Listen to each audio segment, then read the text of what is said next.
Hello and welcome my dear aspirants.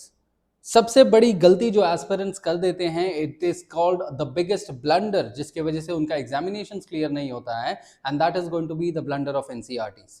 मैं बात ये नहीं कर रहा हूं कि भाई आपने एनसीईआरटी किया नहीं किया, नॉट ऑन दैट। मतलब मैं बात ये कर रहा हूं कि आप अगर एनसीईआरटी कर भी रहे हो तो भी आपने उसको उस हिसाब से नहीं किया है जिस हिसाब से एग्जामिनेशन का रिक्वायरमेंट है, और आप वो एनसीईआरटी नहीं कर रहे हो जो एग्जामिनेशन चाहता है कि आप पढ़ो।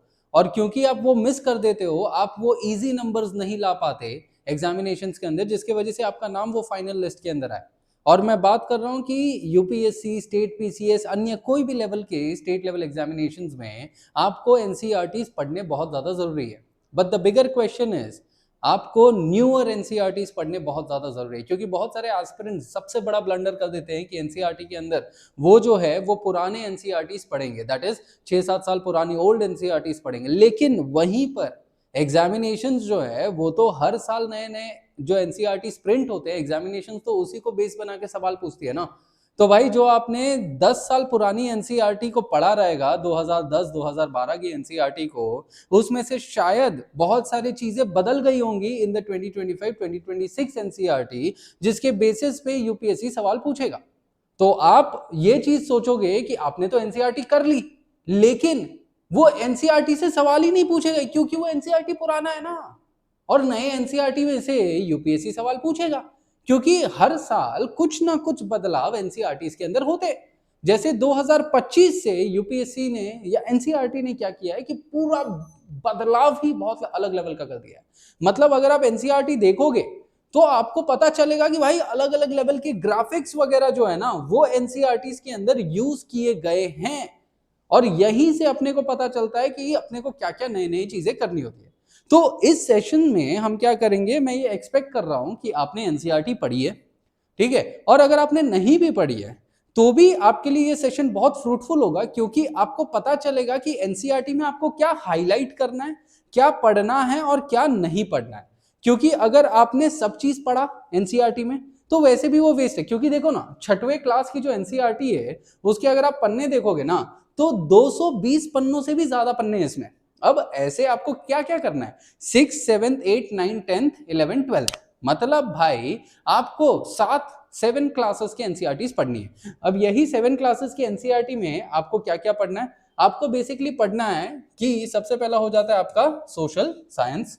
और सोशल साइंस, अब यहाँ पे एक चीज समझना, सबसे पहले आपका हो जाता है सोशल साइंस, और सोशल साइंस के बाद आपका हो जाता है साइंस, मतलब 2 सब्जेक्ट्स हैं यहाँ पे। अब एनसीईआरटी ने क्या किया, एनसीईआरटी पहले जो है एसएस के लिए वो चारों सब्जेक्ट के एनसीईआरटी निकालता था। सबसे पहला दैट इज इको हो गया, हिस्ट्री हो गया, जियोग्राफी हो गया एंड पॉलिटी हो गया।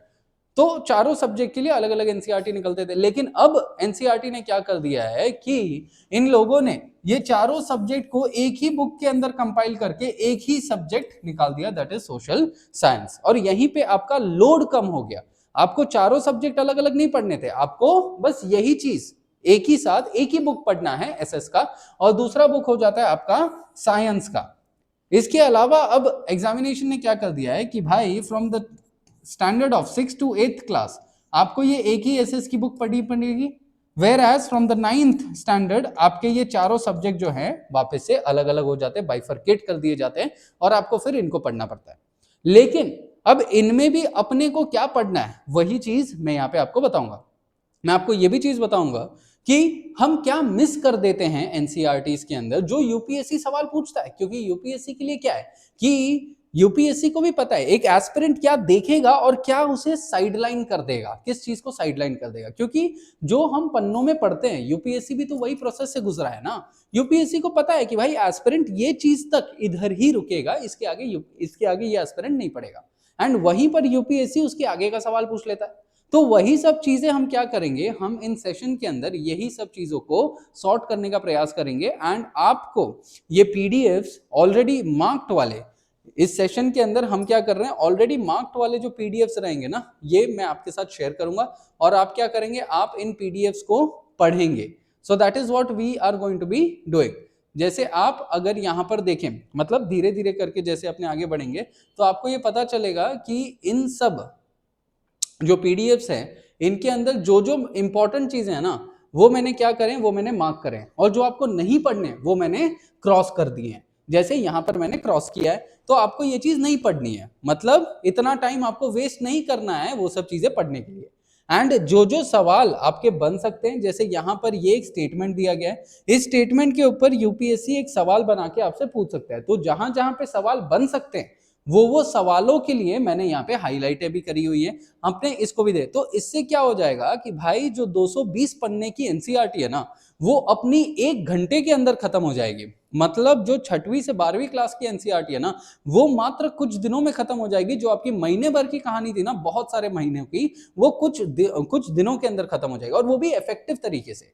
जहां पर आप ये चीज सोचेंगे कि एग्जामिनेशन आपसे क्या पूछेगा, क्या पूछ सकता है, और क्या क्या चीजें उसने अभी तक पूछी हैं। तो that is what we shall be doing in this particular segment. ठीक है, तो एक तो ये चीज हो गया। अब यहां पर let us firstly start with the background कि भाई ये जो है, आप यहां पे क्या देखोगे कि यूपी एनसीईआरटी ने क्या किया है कि कुछ जो बेसिक डिटेल्स है ना एनसीईआरटी के बारे में, कि एक्नॉलेजमेंट्स वगैरह ये सब दिए। हम जनरली सोचेंगे कि यूपीएससी जो है इसमें से कुछ भी सवाल नहीं पूछेगा, यूपीएससी बस बोलेगा भाई जाने दो, क्या दिक्कत है इसमें। ठीक है, अपने यही चीज जनरली सोचते हैं। लेकिन अगर मैं आपको एक चीज बताऊं, यूपीएससी जो है वो हमेशा क्या करता है, जो इन्हीं पेजेस में से है ना कुछ वो चीज निकालता है, क्योंकि यूपीएससी को पता है कि एस्पिरेंट जो है इन सब चीजों को मिस कर देते हैं। अब प्रियम्बल तो सभी लोग पढ़ते हैं, ठीक है, पॉलिटी के अंदर सभी लोग पढ़ेंगे प्रियम्बल, अपने प्रियम्बल नहीं पढ़ रहे हैं। लेकिन मैं क्या कहना चाह रहा हूं कि प्रियम्बल के नीचे जो ये वाला सेगमेंट दिया गया है ना, ये सेगमेंट, ये बहुत इंपॉर्टेंट है, क्योंकि मेजॉरिटी ऑफ द एस्पिरेंट जब पॉलिटी पढ़ते हैं उनको पता है कि भाई 42nd अमेंडमेंट एक्ट जो है, ये एकमात्र ऐसा एक्ट था 1976 में इंदिरा गांधी द्वारा टाइम पे लाया गया एक्ट था ये, जिसके अंदर प्रियम्बल को सिर्फ एकमात्र टाइम एडिट किया गया था, मतलब उसके अंदर कुछ एडिशंस करे गए थे।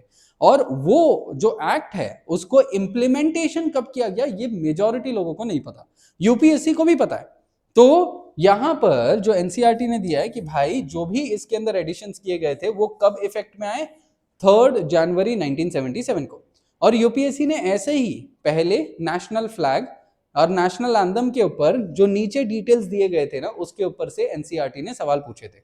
अगर आप 5-10 साल पुरानी एनसीईआरटी उठाओगे, आपको पता चलेगा कि ऐसे ही प्रियम्बल के नीचे कुछ इंफॉर्मेशन दी गई थी, जिसको बहुत से लोगों ने नजरअंदाज किया, और यूपीएससी ने उसी के ऊपर प्रीलिम्स का एक सवाल बना दिया।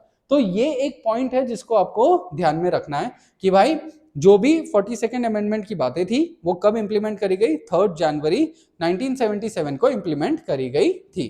ठीक है, तो अपने जनरली इसकी ये वाली बात करते हैं। ठीक है, नाउ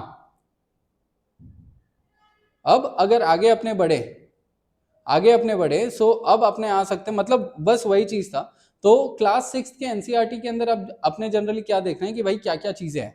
तो जैसे मैंने आपको पहले बताया कि एनसीईआरटी ने क्या किया है, 4 अलग अलग बुक उसने नहीं रखे हैं 4 अलग अलग सब्जेक्ट्स के लिए। उसने क्या किया है कि चारों सब्जेक्ट्स को एक ही में डिवाइड कर दिया और क्रोनोलॉजी के अंदर अब वो लेके जाएगा। तो इसके अंदर उसने क्या किया, सबसे पहले India and the world, that is geography के बारे में बताया। Secondly tapestry of the past, मतलब हिस्ट्री के बारे में बताया। तीसरा अपने कल्चरल ट्रेडिशंस हैं उसके बारे में बताया गया। एंड यहाँ पर जो पॉलिटी है, पॉलिटिकल चीजें हैं उसके बारे में बात करी गई है इन theme D. And theme E last वाला इज द इकोनॉमिक डेवलपमेंट जो यहाँ पर करा गया है। ठीक है, तो ये एक चीज बात करी गई है। अब यहीं पर इन्होंने इंट्रोडक्शन दिया है, जो अभी आपने ऊपर देखा ना द क्रोनोलॉजी ऑफ सिलेबस, तो वही है, इसको आपको पढ़ने की जरूरत नहीं है, दैट इज देयर। देन यहाँ पे जब अपने पहले चैप्टर की बात करते हैं तो ये जो है, sorry, this is the introduction.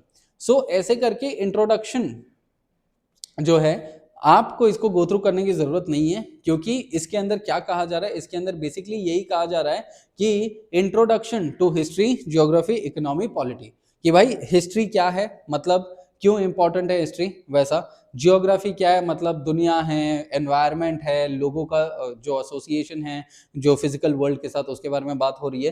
ठीक है, तो वो जियोग्राफी हो गया। देन हमारा जो कल्चर है बहुत पुराना है। And then there is governance, हमारे देश के अंदर किस तरीके से गवर्नेंस किया जा रहा है एंड ऑल, यहाँ पे उसकी बात हो रही है। एंड इकोनॉमी, मतलब अपने को क्या क्या डेली लाइफ में अपने को इकोनॉमिक लेवल पे कैसे हम जुड़े हुए हैं, वही इंट्रोडक्शन दिया हुआ है, इसके अलावा there is nothing in the first particular chapter, sorry in the introduction, ठीक है, इसके अलावा देयर इज नथिंग। अब यहां पर then there is going to be the another chapter. So अपने क्या करेंगे ना, अपने यहां पर क्या करेंगे, बिकॉज अपने को 10-10 मिनट की ही वीडियो बनानी है, ठीक है, मैं ज्यादा लंबा वीडियो नहीं रखूंगा, 10-10 मिनट के वीडियो बनाऊंगा, जिसके अंदर अपने क्या करेंगे, चैप्टर वाइज जाएंगे, ठीक है, क्लास 6 के जितने भी चैप्टर्स है उसको 10-10 मिनट में डिवाइड करेंगे, एंड इन दी एंड, ठीक है, इन दी एंड अपने ये चीज समझ जाएंगे कि भाई एनसीईआरटी से अपने को पढ़ना क्या है, what can be the type of questions that can be asked, what can be the manner in which the questions can be asked, और अपने को पढ़ना कितना है। तो 10 मिनट में अपने एक चैप्टर खत्म करेंगे, अपने को यही रखना है, ठीक है। अब यहां पर भी जो जो चीजें रहेंगी अपने उसको नेक्स्ट 10 मिनट्स में खत्म करेंगे, ताकि आप लोगों का भी कंसिस्टेंसी जो है वो बना रहे, ठीक है। So in the next session will take up the next 10 minutes, that is chapter number 1। So इस सेशन के लिए सिर्फ इतना ही। थैंक यू एवरीवन एंड जय हिंद माय डियर एस्पिरेंट्स।